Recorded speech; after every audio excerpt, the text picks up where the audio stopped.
ไม่ดีเขาก็ว่าดีเนี่ยคนโบราณเขาสอนกันอย่างนั้นจำไว้นะ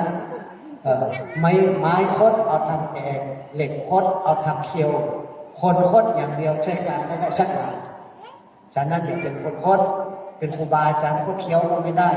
พ่อแม่ครูบาอาจารย์ก็ต้องเป็นพ่อที่ดีของลูกมันอบรมสั่งสอนลูกเป็นคนดีลูกก็ต้องเป็นลูกกตัญญูรู้จักคุณพ่อแม่ครูบาอาจารย์ความกตัญญูกตเวทีเป็นเครื่องหมายของคนดีนะถ้าไม่มีความกตัญญูรู้จักคุณเป็นคนบาปหนาตายเป็นตกนรกฉะนั้นเป็นคนรู้จักคุณทำความดีพยายามสั่งสมอบรมจิตใจของเราให้สูงขึ้นตามลำดับแม้แต่กายของเราเป็นมนุษย์แต่จิตของเราให้เป็นเทพนะจิตของเราเป็นเทพเป็นพรหมเราถึงสวรรค์ถึงพระนิพพานเป็นที่สุดถ้าถึงนิพพานไม่ต้องกลับมาเกิดอีกแล้ว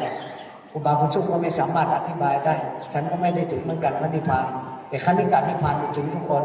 ถ้ารู้จักคณิกามรณะคือมรณะความตายโชคขณะคุณลมหายใจเข้านี่ลมหายใจเข้าจิตด้วยปัญญาพาพ้นทุกข์ถึงสุขยิ่งไม่กลับมานิโรธาดับเย็นยิ่งทิ้งทุกข์จงเฝ้าดูจิตสังขารด้วยความไม่ประมาทจงสละซึ่งบาปธรรมและอกุศลอย่ายึดติดว่ามีตัวตนไม่วกวนตายเกิดในวัฏฏะจงสละความอยากให้หมดลงจิตมั่นคงรู้แจ้งสัจจะว่าเป็นธรรมดาตถาคตทั้งปวงจงทำกุศลให้ถึงพร้อมในการละทุกเมื่อ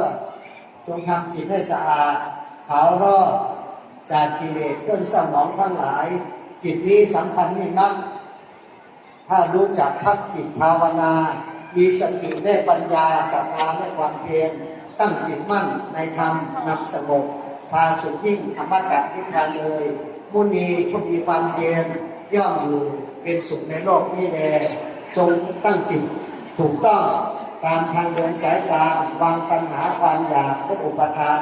ความยึดติดอย่าหลงผิดติดใจในธาตุขันธ์จงตั้งจิตภาวนาให้รู้แจ้งทุกสิ่งอันทุกคืนวันไหลไปตามเหตุและปัจจัยออกจากใจให้พ้นไปความทุกข์ในสงสารแสนยาวนานถึงกายในวัฏฏะสังสารอวิชชาอุปาทานให้ดับครบจบกันเลยผู้แสวงหาสัจธรรมทั้งหลายจงสละทุกสิ่งทุกอย่างอย่ากังวลสิ่งใดอย่าติดใจสงสัยในสิ่งใดอีกทุกสิ่งในโลกธาตุจักรวาลนี้ในคงที่ไม่มั่นคงถาวรจงรู้ทันจิตสังขารเกิดดับไม่ยึดติดในสิ่งใดทำใจเป็นวางเป็นกลางวางธาตุขันธ์จิตรู้แจ้งโพธิธรรมนำสงบพบสุขแท้อมตะนิพพานเลยเฝ้าดูกายใจด้วยสติและปัญญาย่อมพาตนให้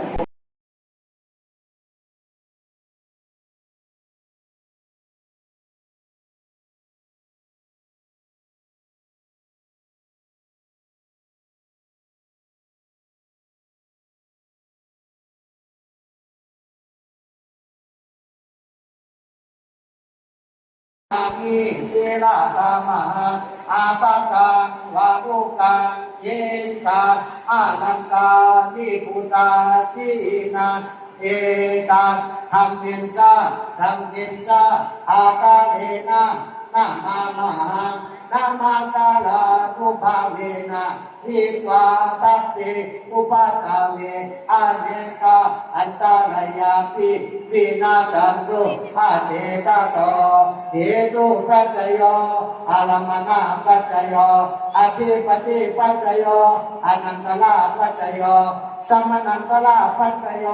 สหจาตาปัจจโยอัญญามัญญาปัจจโยนิสัยยาปัจจโยอุปาณิสัยยาปัจจโย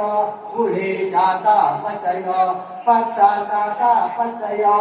อาศิวันาปัจจโยกามาปัจจโยวิปากาปัจจโยอาหาราปัจจโยอินทรียาปัจจโยสาฟาสิตตาคาติยินาฟาสิเสยงคาติยินาฟาสินรกเสวันเอสัญจาฟาสิกุโตอัญญายุโตโม